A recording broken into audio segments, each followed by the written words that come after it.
Who's back? Back again. Shady's back. Tell a friend. Alright, that was crazy, but pretty much, I'm back. I did take a break for winter and everything like that.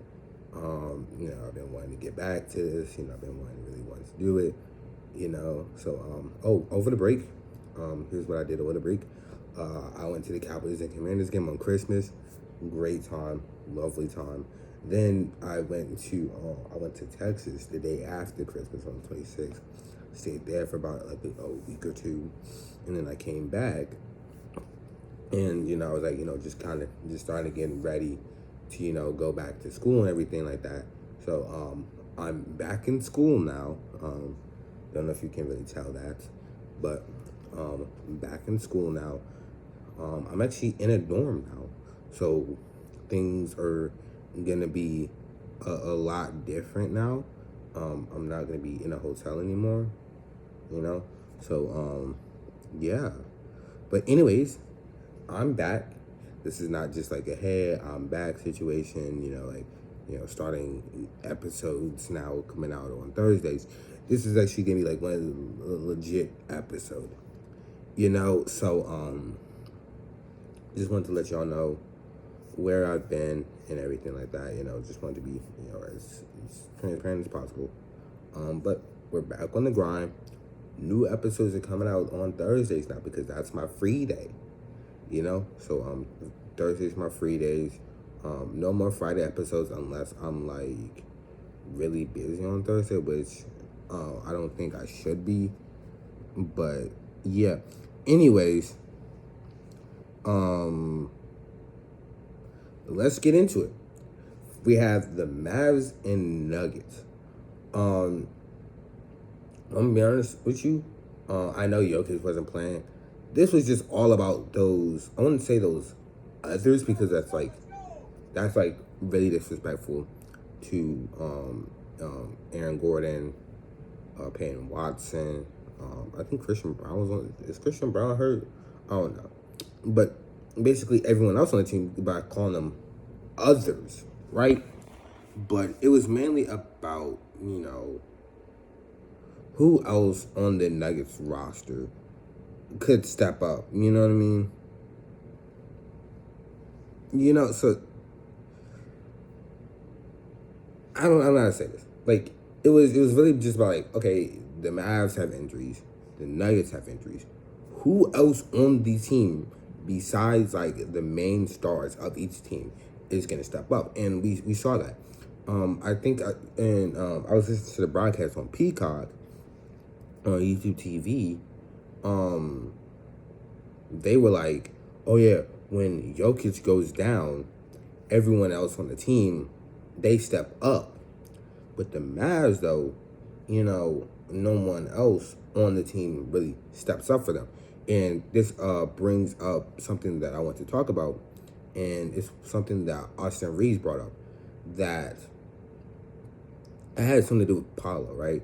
Where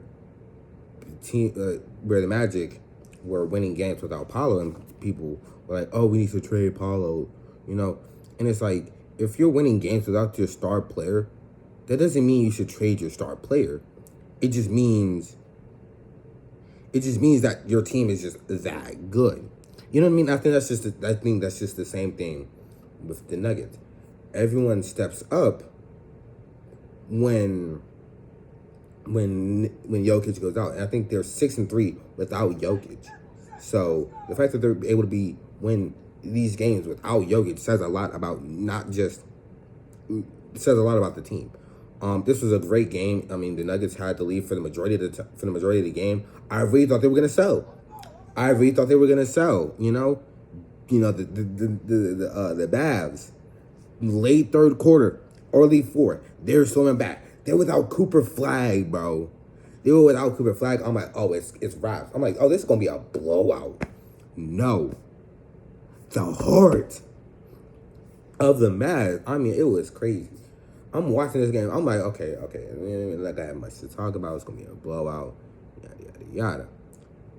And then they start making the comeback. I was like, oh no.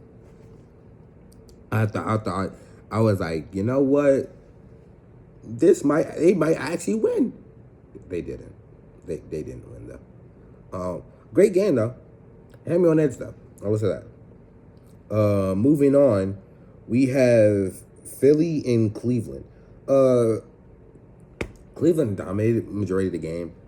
Philly, for the most part, for like that first half, they were able to keep it close enough to where it's like, okay, they could feasibly, win this game.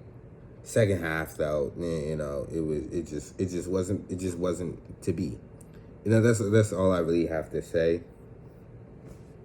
You know, yeah.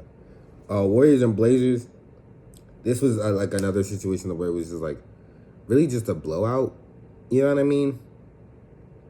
Like the Warriors had a double digit lead for majority of the game, like all the way up to all the way up going back to the first quarter. The Warriors had a double digit lead. They were hitting threes. Even though Steph Curry didn't have the greatest game, he didn't really need to have the greatest game to win. And this goes back to like my point where it's not necessarily a point, but like if your team can win without your best player going off, that's how you know you have a good team. Now, yes, it's against the Blazers, but the Blazers are a really good young team, But big win for the Warriors because the Blazers have they beat them like 3 times already. I'm pretty sure they're like 3-0 against the Warriors. So this was a really needed win. So then we have the fourth matchup between the Spurs and the Thunder. And it's like that was like, oh, I was like I wasn't gonna watch this game. I was now I'm lying on my butt. I'm lying on my ass. I was gonna watch this game, But I was just like, I was under the impression that, the Spurs are going to win again and everything. And for the first half, it was a pretty close game. It was a pretty close game. And in the third quarter, then the Thunder started off with the third quarter run. Then the Spurs responded. They brought it back close. Then the Thunder went on another run. And, it was just wraps from there. They won by 20. I was like, oh, they might have actually found something to do. You know what I mean? They actually might have found something that that would work. And I think it really has to do with them going from defense to offense because they got a lot of steals on that third quarter run when they really separated themselves. It was a lot of defense going into offense. So I think that was like the biggest deal that I saw from that game. Now we're moving on to the NFL playoffs. We got Panthers and Rams, a rematch of a game that already happened. I'm like, oh, the Rams might lose again. The Panthers might win again. This is the same situation as the last game. Like, I think Stafford got picked off. Like, this is really just a retread of the last game. Like, they played it down to the wire, bro. Like, going for it on fourth down. You know what I mean? Stafford getting picked off. I mean, this was just like a really great game. For the most part, this was a great game. Actually, not even for the most part. For the whole game, it was a great game. You know what I mean? I thoroughly enjoyed myself. All wild card weekend was good. I didn't get to watch all of them because when the Sunday games, I was moving in on Sunday. So if you see me not talking about this, so that's the reason why I'm not talking about. Just so that's why I'm not gonna talk about it, because like my whole thing is if I can watch it, I'm gonna talk about it. But since I wasn't able to watch them, so. Yeah. Then we have Bears and Packers. I am gonna be completely honest with you, man. I thought this was gonna be a blowout. Like, It wasn't looking good for the Bears. I mean, they haven't beaten the Packers in the playoffs since like 1944 or something like that. Like that's how long the Packers have owned the Bears in the playoffs. I really thought it was gonna be like another one of those cases. I'm like, oh yeah, it's wraps for the Bears. They're down 21-3. Could have been 24-3, but it was like, you know what? Nah, I just wanna miss. I just miss you, you know. And that was really the changing point because like they only scored like one more time after that, and then the comeback that I saw, bro, my goodness, Matt LaFleur, if you aren't fired, bro, by the end of this year, Matt LaFleur, if you aren't fired by the end of this year, bro, yeah no, if I'm a Packers fan, bro, I'd be I'd be I'd be stressing. I'd be stressing if Matt LaFleur was still my head coach. Cause like that man is just, oh my goodness. I can't even put into words how bad he is as a coach. Like you're up 21-3 and then it all makes sense. It all makes sense. You know why? Because you was on that Atlanta Falcons team that went that lost 28-3. It all makes sense now. It's all coming full circle now. It's all coming full circle, bruh. It's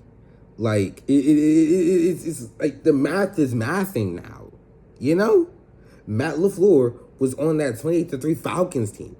It all makes sense. The conspiracies, man. I'm telling you, man. I'm playing. I'm sounding like a hippie now. My goodness. Bears and Packers, great game. Texans versus Steelers. My goodness gracious. A-Rod. Let's have a moment of silence for A-Rod. If this is his, not a moment of silence, but I just want like a little more reflection. If this is Aaron Rodgers' last game in an NFL uniform, good riddance. My goodness. I mean, good riddance, dude. I can't stand him.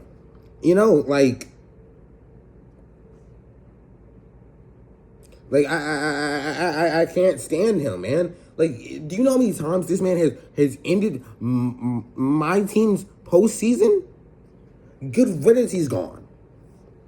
I can't stand him, man.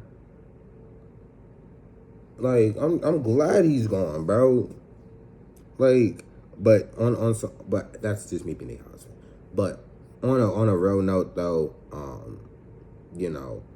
being able to see Aaron Rodgers in his prime, being able to see him do the things that he's done, you know what I mean? All the crazy things that,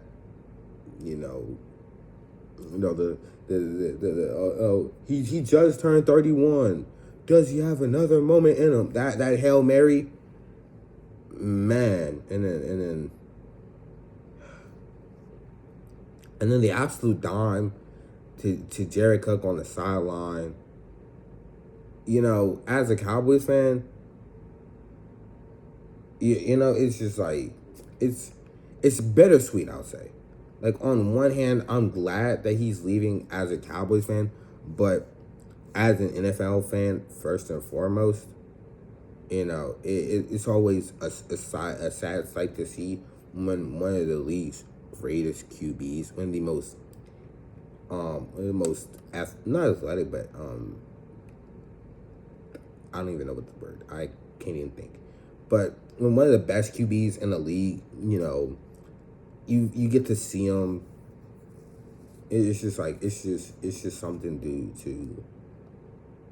behold.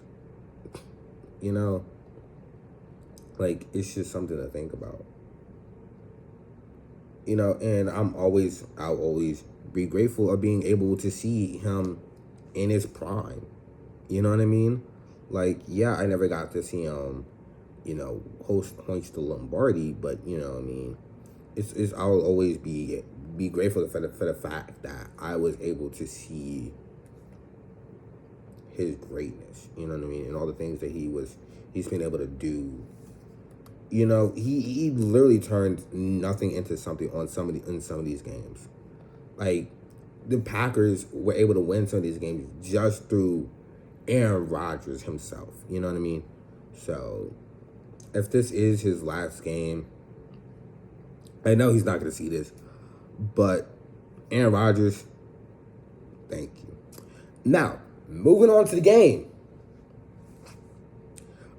This was just to be down. I mean, my goodness, the Steelers O line, man. They had I think they had nine third and longs. 9 third and longs, bro. Like,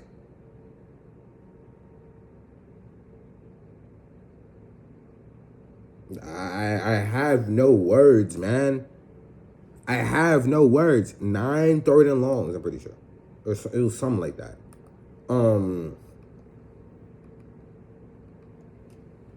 Like, how do you force 3 turnovers and then not score on any of those 3 turnovers, man? Like, I can't even blame the Steelers defense because they played a phenomenal game. They played phenomenally for the most part. It was just that the fact that their offense,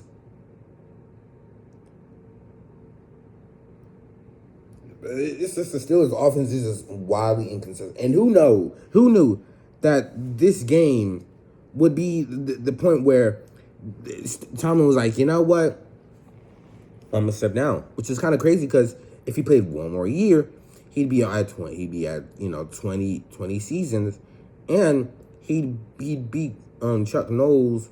He'd overtake Chuck Knowles as number 1 in wins for the Steelers franchise. So it's like dang. But that Texans defense, man, I've said it before, and I'll say it again. They are something serious, man. Y'all need to, if the Texans the Texans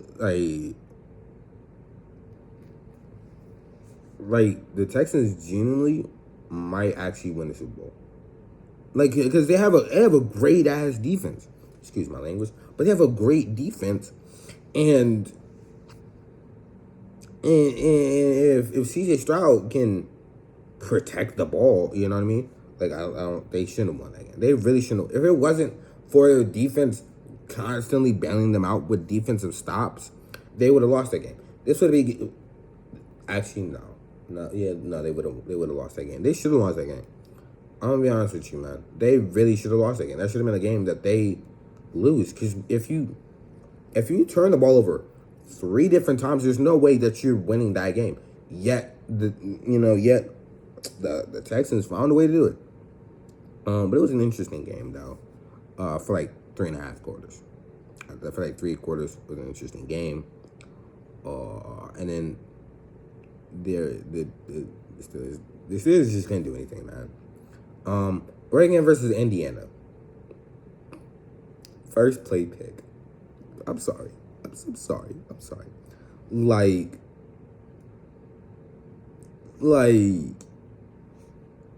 oh my god. I'm trying to figure what words I want to say for this game. The first play pick, bro. Oh my goodness. I was watching this game with my homeboy. He's an Oregon fan, bro. This man said first play pick. I was like, first play pick. He was like, what? Ain't no way. I was like, bro, oh my goodness. Like, it was hilarious, man. I was like, you're not gonna believe it. You're not. I was like, bro, first play pick though. Like, he's like, I knew his raps from then. But yo, Indiana just might be Indiana, bro. They're going to Natty along with Miami. That's the next game I'll talk about. But Indiana, bro. what Kirk Signetti has done with this team, bro. My goodness, bro. It is something special. Like, I remember watching Saban and all that. You know what I mean? Like, obviously, I watched Saban and all that. I was there all throughout the Saban. I wasn't really watching college football like I am now. Like, now I'm actually watching it on a consistent basis. So, like, I knew about all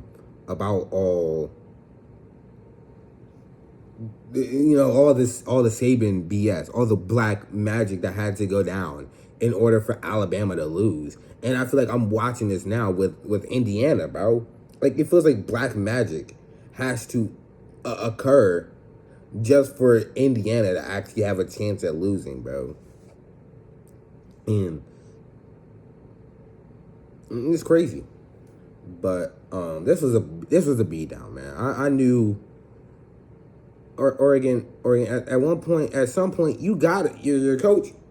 I don't even know the coach's name. But someday, bro, you gotta have that signature win. You gotta have that signature win, bro. And it's not happening. I haven't seen it yet. Last year was the same story, bro. You're down like 38-0 at half. And it's the same story today. It was the same story when Oregon went against Indiana. Like, you're punching up a weight class, man. At that point, you're trying to box with college football God. That's pretty much what it was. And you're doing all you're trying to throw punches. You're ducking and dodging, and you're just getting laid out with one haymaker. That's pretty much what it was. Anyways, moving on. It was a blowout. Miami versus Ole Miss. Miami, they really took control of this game. With how they were slowing,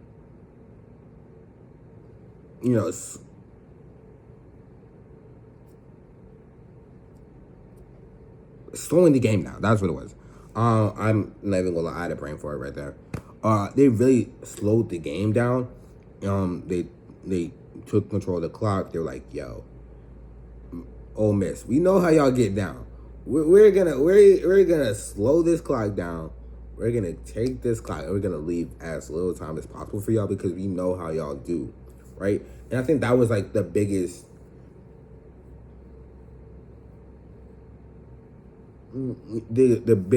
thing about this game is that the fact that the time of possession was huge, man. Miami just really dominated the trenches, like the offensive trenches, not necessarily the defensive trenches, because like Ole Miss offensive line actually held up pretty well, I will say. I really thought that Ruben Bain and all of them, they were gonna have a field day, but I mean, like, it was Trinidad Chambliss. He's a mobile QB, and Miami really has had trouble with mobile QBs, not just in the playoffs, but like in regular season as well. So that was something that something to look at.